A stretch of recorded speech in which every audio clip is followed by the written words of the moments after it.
देखिए बच्चों, हम इस लेक्चर के अंदर चंद इंतहाई अहम ट्रेंड्स को डिस्कस करने वाले हैं।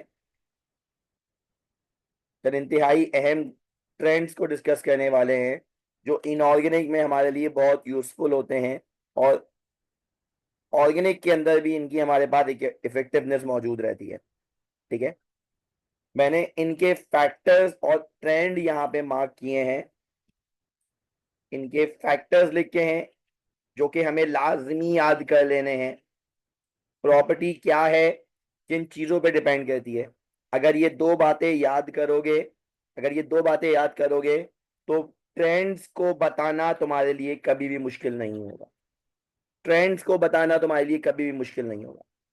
प्रॉपर्टी क्या है, किन चीजों पे डिपेंड करती है, ये है असल तरीका किसी भी चीज को और उसके ट्रेंड्स को सीखने का।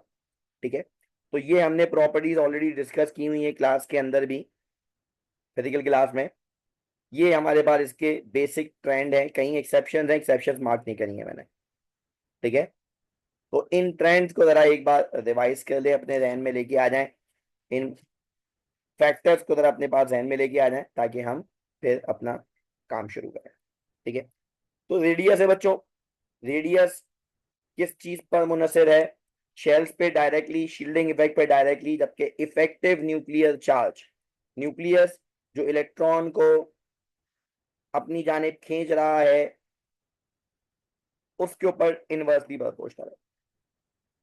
आयोनाइजेशन एनर्जी पे आ जाए तो शेल्स पे शील्डिंग इफेक्ट पे इनवर्सली हो गया है, और इफेक्टिव न्यूक्लियर चार्ज और स्टेबल इलेक्ट्रॉनिक कॉन्फ़िगरेशन के ऊपर ये डायरेक्टली हो गया। ठीक है, अच्छा, मैंने इसमें चंद और फैक्टर्स भी हैं जैसे चार्ज की बेस के ऊपर, तो वो मैंने नहीं लिखे। इलेक्ट्रोनेगेटिविटी की बात करें तो शेल्स पे शील्डिंग इफेक्ट पे इनवर्सली, इफेक्टिव न्यूक्लियर चार्ज पे डायरेक्टली प्रोपोर्शनल। तो इलेक्ट्रोनेगेटिविटी, आयनाइजेशन के फैक्टर्स बिल्कुल सेम है। फैक्टर सेम तो ट्रेंड भी सेम है, लेकिन अगर आयोनाइजेशन एनर्जी के ट्रेंड को रेडियस से कंपेयर करें तो इनवर्स है। इनवर्स है तो ट्रेंड भी इनवर्स है। हाइड्रेशन एनर्जी हमारा एक बहुत अहम टॉपिक बनता है, साथ में लेटिस एनर्जी भी। दोनों के फैक्टर्स बिल्कुल सेम है बच्चों, दोनों के फैक्टर्स बच्चों बिल्कुल सेम है। ठीक है, चार्ज जितना ज्यादा होगा हाइड्रेशन एनर्जी उतनी ज्यादा होगी। साइज जितना छोटा होगा हाइड्रेशन एनर्जी उतनी ज्यादा होगी। ठीक है, अगर चार्ज को साइज से डिवाइड कर दें तो ये बनती है चार्ज डेंसिटी। चार्ज डेंसिटी बच्चों जितनी ज्यादा होती है हाइड्रेशन एनर्जी उतनी ज्यादा होती है, डाउन द ग्रुप कम हो जाती है। इलेक्ट्रॉन एफिनिटी को इलेक्ट्रोनेगेटिविटी से समहाउ रिलेट कर सकते हैं हम। ठीक है, बिल्कुल वही पैटर्न है हमारे पास इलेक्ट्रोनेगेटिविटी वाला ही। बॉन्ड लेंथ को हमने डिस्कस किया था। शेल जितने ज्यादा होंगे साइज उतना ज्यादा होगा, बॉन्ड लेंथ उतनी ज्यादा होगी। एटॉमिक साइज जितना बड़ा बॉन्ड लेंथ उतनी ज्यादा। ठीक है, अच्छा, इसी तरह bond order, number of bond between two atoms, जितने बॉन्ड ऑर्डर ज्यादा होगा, मतलब कार्बन कार्बन सिंगल बॉन्ड है तो बॉन्ड ऑर्डर 1, डबल हो गया तो 2, ट्रिपल हो गया तो 3। अब बॉन्ड ऑर्डर जितना ज्यादा होगा तोड़ना उतना, बॉन्ड लेंथ उतनी छोटी होगी। बॉन्ड जितना पोलर होगा बॉन्ड लेंथ उतनी छोटी होगी। बॉन्ड एनर्जी जितनी ज्यादा होगी बॉन्ड लेंथ उतनी कम होगी, इनवर्स प्रोपोर्शन है। बॉन्ड एनर्जी क्या है? वो तवानाई जिससे हम बॉन्ड को तोड़ते हैं, दो एटमों के बॉन्ड को तोड़ने वाली तवानाई। साइज जितना ज्यादा होगा बॉन्ड उतना कमजोर होगा, तोड़ना उतना आसान होगा, इनवर्स प्रोपोर्शन। बॉन्ड लेंथ जितनी ज्यादा होगी बॉन्ड कमजोर होगा, इनवर्स प्रोपोर्शन। अच्छा, ये बड़ा यूनिक फिनोमिना है लोन पेयर्स की तादाद वाला। लोन पेयर्स की तादाद वाला। लोन पेयर्स बॉन्डेड एटम में अगर आएंगे तो बॉन्ड कमजोर होगा रिपल्जन की वजह से, जिसकी वजह से बॉन्ड एनर्जी कम हो जाएगी।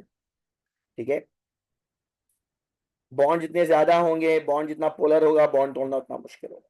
डाउन द ग्रुप ये फीचर्स कम हो जाते हैं, तो इन बातों को जरा ध्यान में रखना। ठीक है, इन बातों को ध्यान में रखेंगे तो चले फिर हम एमसीक्यूज डिस्कस करते हैं।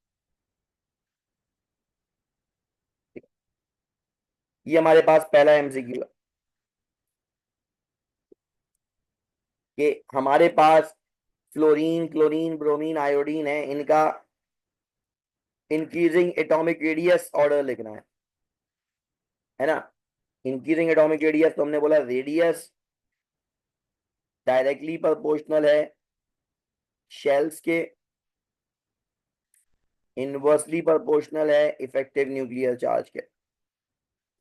ठीक है, अब फ्लोरीन सेकंड शेल का है, क्लोरीन थर्ड शेल का है, ब्रोमीन फोर्थ शेल का है, आयोडीन फिफ्थ शेल का है। डाउन द ग्रुप बात हो रही है ना, ये तो डाउन द ग्रुप बात हो रही है, तो इसका मतलब फ्लोरीन के शेल सबसे कम है, इफेक्टिव न्यूक्लियर चार्ज यकीनन सबसे ज्यादा होगा, तो रेडियस सबसे कम होना चाहिए। तो हमारे पास जो ऑर्डर बनना चाहिए वो क्या होगा, ए।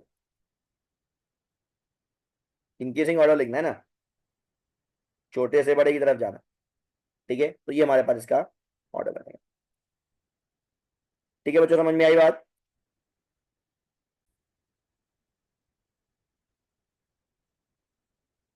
अच्छा देखिए, हमारे पास अब ये मुख्तलिफ आइंस दिए गए हैं, इनमें कैटाइन भी है और एनाइन भी है। तो इसके बारे में पूछ रहे हैं किसका रेडियस लार्जेस्ट होगा। ठीक है ना, किसका रेडियस लार्जेस्ट होगा। अच्छा, लार्जेस्ट आयोनिक रेडियस की बात करें हम तो ध्यान में रखिएगा, कैटाइन का रेडियस छोटा, एटम का बड़ा, और एनाइन का सबसे बड़ा होता है, एनाइन का सबसे बड़ा होता है। अच्छा, अब ऐसे में हमें जब भी रेडियस की बात करनी है तो हमें सबसे पहले देखना होगा शेल्स की तादाद। शेल्स की तादाद के लिए हम इलेक्ट्रॉन निकालना है। सोडियम के 11 इलेक्ट्रॉन होते हैं, +1 का मतलब है 10 इलेक्ट्रॉन।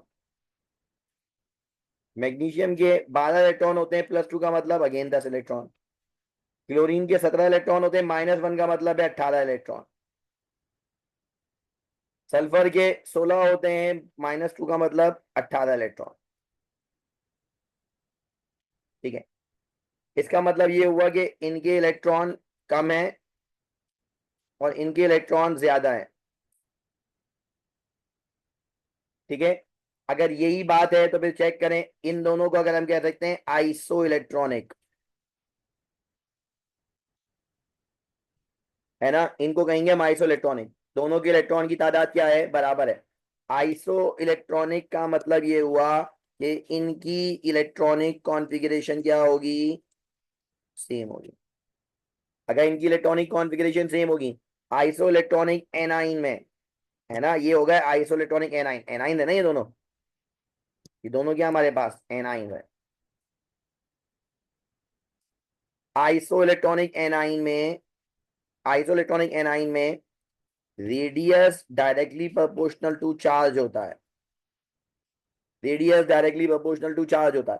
चार्ज जितना ज्यादा होगा आइसो इलेक्ट्रॉनिक एनाइन में, रेडियस उतना ज्यादा होगा। कैटाइन में ऑपोजिट होता है, इनवर्स होता है चार्ज से, लेकिन ये आइसो इलेक्ट्रॉनिक एनाइन है। एनाइन में हमारे पास चार्ज जितना ज्यादा होगा रेडियस उतना ज्यादा होगा। इसका मतलब ये हुआ कि सल्फाइड आइन का रेडियस क्लोराइड आइन से ज्यादा होना चाहिए। ठीक है बच्चों, समझ में आई बात।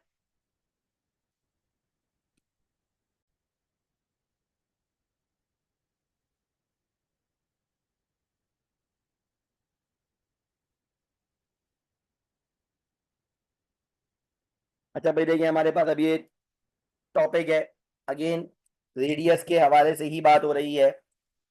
टॉपिक ये है कि बताना है कि इसमें इंक्रीजिंग एटॉमिक रेडियस किसका होगा। ठीक है, जब हमें कभी भी एलिमेंट को कंपेयर करना होगा तो पहले हमें ये चेक करना होगा कि इनमें सिमिलैरिटी क्या आ रही है ना। जब हमें रेडियस की डिस्कशन करनी है तो हमें इनमें सबसे पहले सिमिलैरिटी तलाश करनी होगी। सिमिलैरिटी से मुराद या तो शेल्स की तादाद देखी जाएगी, या फिर सिमिलैरिटी से मुराद वैलेंस शेल इलेक्ट्रॉनिक कॉन्फ़िगरेशन देखी जाएगी। या तो शेल सेम हो रहे होंगे, अगर शेल सेम हो रहे हैं तो पीरियोडिक ट्रेंड का मतलब चल रहा है। ठीक है, और अगर valence shell electronic configuration same आ रही है तो इसका मतलब ग्रुप ट्रेंड चल रहा है। अगर ये बात है तो पीरियोडिक ट्रेंड में रेडियस इनवर्सली प्रोपोर्शनल बनता है, ग्रुप में रेडियस डायरेक्टली प्रोपोर्शनल बनता है। ठीक है। अब अगर हम बात करें बोरॉन, नाइट्रोजन, ऑक्सीजन, फ्लोरीन की, बोरॉन पांचवा एलिमेंट है, थर्ड ए ग्रुप से ताल्लुक रखता है ना। नाइट्रोजन छठा एलिमेंट है, सॉरी नाइट्रोजन सातवां एलिमेंट है, ऑक्सीजन आठवां एलिमेंट है, फ्लोरीन नवा एलिमेंट है। ठीक है। तो देखो हमारे पास जो पीरियड्स हैं, हमारे पास जो पीरियड्स हैं, गला थोड़ा सा खराब है, प्रॉब्लम हो रही है बात करते हुए। तो फर्स्ट पीरियड में जो एटॉमिक नंबर है वो 2 पे खत्म हो रहा है। सेकेंड पीरियड में हमारे पास जो एटॉमिक नंबर है वो 10 पे खत्म हो रहा है। ठीक है। इसी तरह थर्ड पीरियड में जो एटॉमिक नंबर है वो 18 पे खत्म हो रहा है। फोर्थ के अंदर जो पीरियड है वो खत्म हो रहा है 36 पर। यानी अगर एक से दो इलेक्ट्रॉन है तो फर्स्ट पीरियड होगा, यानी एक ही शेल होगा, के शेल की बात हो रही है। अगर 3 से लेके 10 तक है तो सेकंड शेल है, एल की बात हो रही है। अगर 11 से लेके 18 है तो एम शेल हो गया, थर्ड शेल। और अगर 19 से 36 है तो ये एन शेल हो गया, फोर्थ शेल। 4 शेल आ गए। ठीक है। अब ये ध्यान में रखो, हमारे पास कौन सा कैटेगरी अभी यहाँ पे लाई करता है, तो हम यहाँ पे मौजूद है सेकंड पीरियड। अब अगर सेकंड पीरियड है, अब अगर सेकंड पीरियड है तो इसका मतलब हमें पीरियोडिक ट्रेंड देखना होगा। पीरियोडिक ट्रेंड के अंदर एटॉमिक नंबर जितना ज्यादा होता है रेडियस उतना कम होता है ना। एटॉमिक नंबर जितना ज्यादा होगा इफेक्टिव न्यूक्लियर चार्ज उतना ज्यादा होगा, इफेक्टिव न्यूक्लियर चार्ज जितना ज्यादा होगा रेडियस उतना कम होगा। तो सबसे छोटा रेडियस किसका होना चाहिए, इंक्रीजिंग ऑर्डर लिखना है ना। इंक्रीजिंग ऑर्डर का मतलब सबसे छोटा किसका होना चाहिए, जिसकी जेड वैल्यू सबसे ज्यादा है। ये जो ऊपर लिख रहा हूं ना मैं, ये वैल्यू क्या है, जेड वैल्यू। ठीक है ना। तो हमने स्मॉल से बिग रेडियस की तरफ जाना है, तो जेड वैल्यू को हमने हाई से लो लेना है। 9, फिर 8, फिर 7 और फिर 5। जिसका मतलब हुआ कि ये आ गया फ्लोरीन, ये आ गया ऑक्सीजन, ये आ गया नाइट्रोजन और ये आ गया बोरॉन। बोरॉन का रेडियस सबसे बड़ा और फ्लोरीन का रेडियस सबसे छोटा होना चाहिए। ये हमारे पास बच्चों इसका आंसर होगा। आई बच्चों बात समझ में।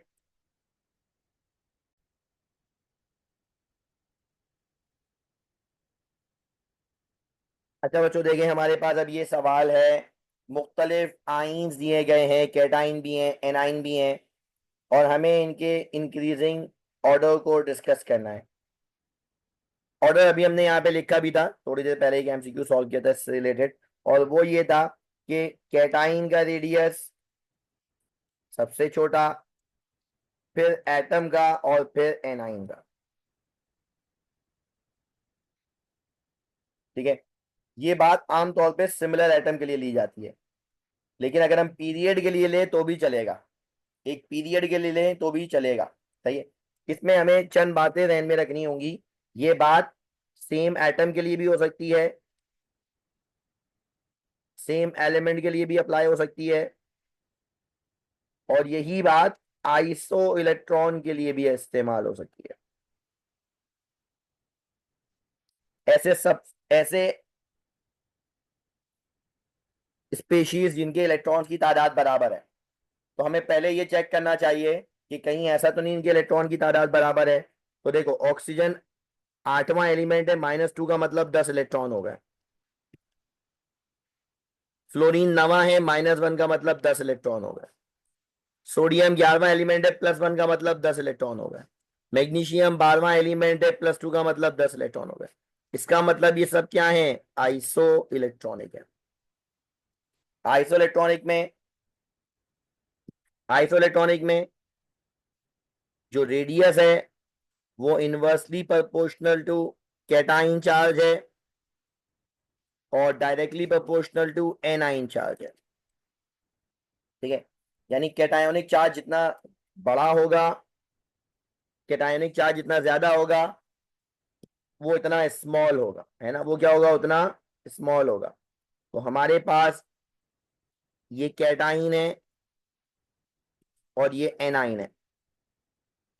ठीक है, तो फिर ऐसे में हमारे पास जो ट्रेंड होना चाहिए वो क्या, मैग्नीशियम सबसे छोटा होना चाहिए, मैग्नीशियम सबसे छोटा होना चाहिए, उससे बड़ा सोडियम, उससे बड़ा, अब एनाइन की कैटेगरी आ जाएगी F-1 और O-2।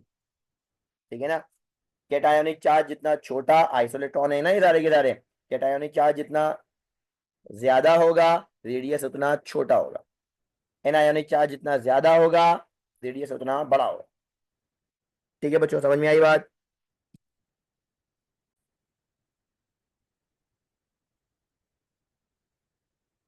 अच्छा बच्चों देखिए, हमारे पास अब सवाल है, सवाल ये है कि largest atomic radius amongst the given options किसका होगा, है ना, किसका होगा।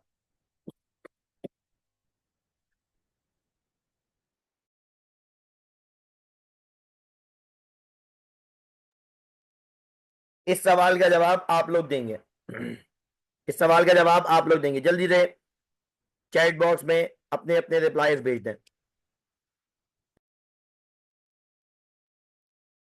क्या भाई बच्चों, बिल्कुल ऐसा ही है, लार्जेस्ट रेडियस किसका होगा, लिथियम का होगा। ठीक है, लिथियम का, ये तमाम के तमाम सेकेंड पीरियड के एलिमेंट हैं। सेकेंड पीरियड में 1A ग्रुप का रेडियस सबसे बड़ा होता है क्योंकि उसका इफेक्टिव न्यूक्लियर चार्ज सबसे कम होता है। शाबाश, वेरी गुड, बिल्कुल दुरुस्त, शाबाश।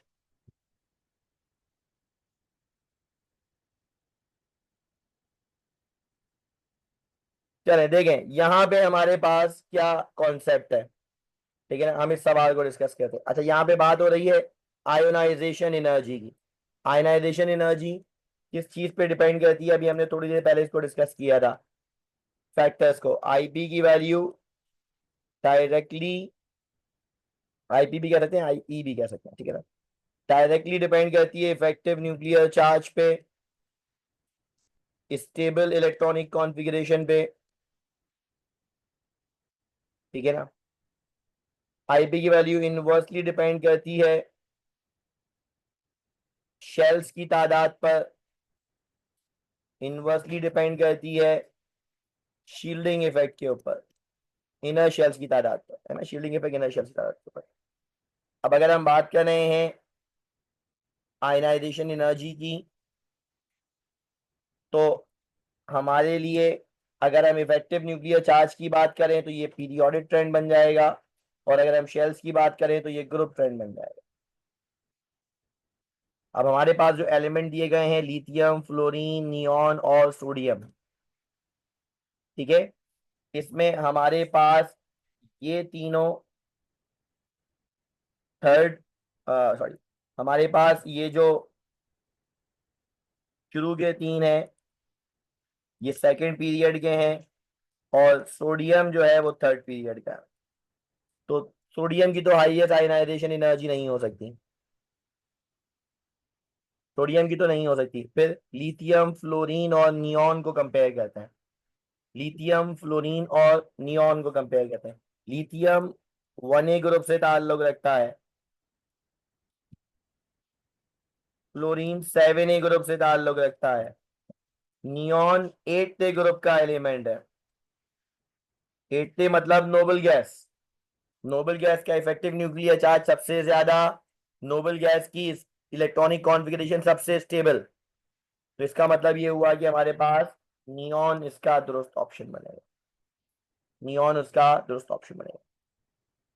ठीक है बच्चों, समझ में आई बात।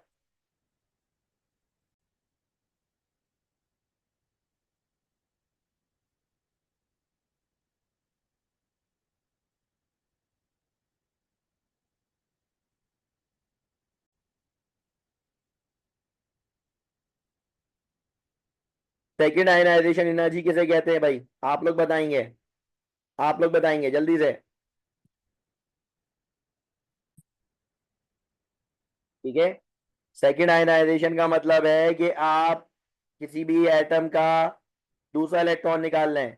जब आपने पहला इलेक्ट्रॉन निकाला था वो तो ऑलरेडी कैटाइन बन गया है, तो आप अगर दूसरा इलेक्ट्रॉन निकाल रहे हैं तो वो एटम से नहीं निकल रहा है, बल्कि क्या निकल रहा है, वो कैटाइन से निकल रहा है। पहला इलेक्ट्रॉन निकाला तो एटम पहले ही कैटाइन बन गया है, +1 हो चुका है ना वो। अब +1 को +2 कर रहे हैं तो डाई कैटाइन कर रहे हैं, तो बेसिकली वो कैटाइन को डाई कैटाइन बनाया जा रहा है। ठीक है,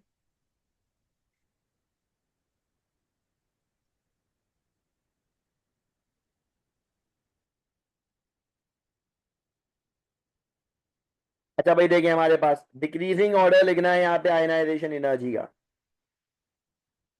ठीक है, डिक्रीजिंग ऑर्डर लिखना है आयनाइजेशन एनर्जी का। अब आयनाइजेशन एनर्जी के बारे में हमने बोला कि पीरियड में इंक्रीज करती है, ग्रुप में डिक्रीज करती है। आयनाइजेशन एनर्जी का जो प्रिडिक्टेड ट्रेंड है,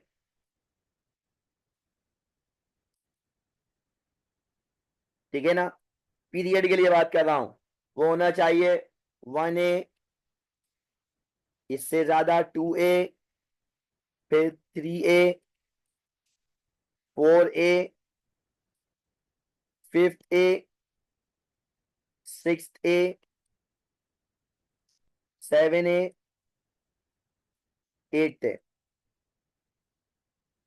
वजह क्या है? वजह यह है कि जब ग्रुप नंबर बढ़ता है तो इफेक्टिव न्यूक्लियर चार्ज बढ़ता है, इफेक्टिव न्यूक्लियर चार्ज बढ़ेगा तो आयनाइजेशन एनर्जी बढ़ेगी।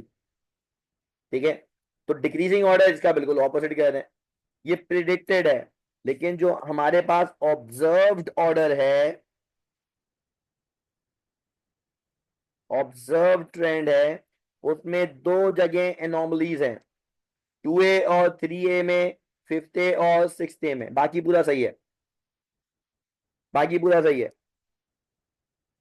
यानी हमारे पास 1A, उसके बाद 2A की जगह 3rd A आ गया है, फिर 2A आया है, फिर 4th A अपनी जगह पे ही है, 5th की जगह 6th A आ गया है, और फिर 5th A आया है, 7A और 8th A अपनी जगह पर ही है। अब ये ऑर्डर है हमारे पास। वजह क्या है? इस एनॉमली की वजह क्या है? Electronic configuration stability. यहां पे भी इलेक्ट्रॉनिक कॉन्फ़िगरेशन स्टेबिलिटी की वजह से होता है। ये क्लास में बड़ा डिटेल में डिस्कस किया था इनको, ठीक है ना, वरना यहाँ लेक्चर मौजूद है उसको देख लेना, ऑनलाइन पे लेक्चर मौजूद है वो देख लेना। अब इसका मतलब ये हुआ कि हमें डिक्रीजिंग ऑर्डर लिखना है, डिक्रीजिंग ऑर्डर लिखना है। इसका मतलब ये है कि जिसकी कम है उसे एंड में लिखना है, इंक्रीजिंग ऑर्डर नहीं लिखना, ज्यादा वाला नहीं लिखना, कम वाला लिखना है। तो जिसकी सबसे ज्यादा है वो कौन होगा? तो ये हमारे पास कौन सा है? 7A ग्रुप का। ये कौन सा है? 6A ग्रुप का। ये कौन सा है? 5th A ग्रुप का। ये कौन सा है? 3rd A ग्रुप का। ठीक है, तो हमें डिक्रीजिंग ऑर्डर लिखना है। डिक्रीजिंग ऑर्डर ये वाला होता है, हाई टू लो वाला होता है। तो हाईएस्ट में कौन आ गया? फ्लोरीन, 7वां ग्रुप। फिर कौन है? 5वां ग्रुप। फिर कौन है? 6ठा ग्रुप। और फिर बचा कौन? तीसरा ग्रुप। ये होना चाहिए मेरे पास। तीसरा ग्रुप कौन है? That's boron. ठीक है, दैट्स बोरॉन। आई बात समझ में? C option. क्लियर है बच्चों? समझ में आया?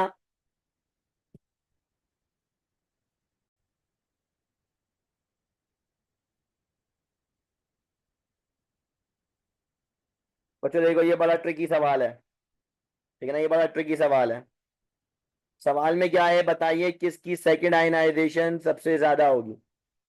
ध्यान में रखिएगा, IP1, IP2 में IP2 हमेशा ज्यादा होती है, IP2 हमेशा ज्यादा होती है, ठीक है ना, IP2 हमेशा ज्यादा होती है IP1 से। सक्सेसिव IP ज्यादा होती है, IP3 2 से ज्यादा होगी, IP4 3 से ज्यादा होगी, ठीक है ना।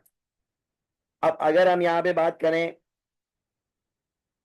तो हमारे पास ये दोनों, अगर हम बात करें तो ये ग्रुप 2 का एलिमेंट है और ये ग्रुप 3 का एलिमेंट है।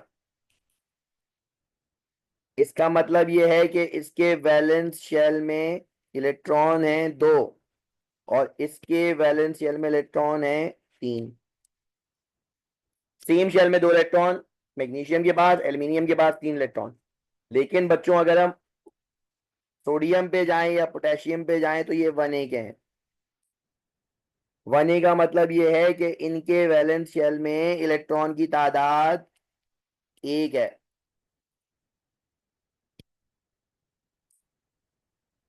और हमें कितने इलेक्ट्रॉन है? सेकंड आईपी का मतलब क्या है? हमें 2 इलेक्ट्रॉन निकालना है। इसका मतलब ये हुआ कि सोडियम के पास से जो पहला इलेक्ट्रॉन निकलेगा वो वैलेंस शेल से निकलेगा और जो दूसरा निकालना है हमें वो इनर शेल से निकलेगा।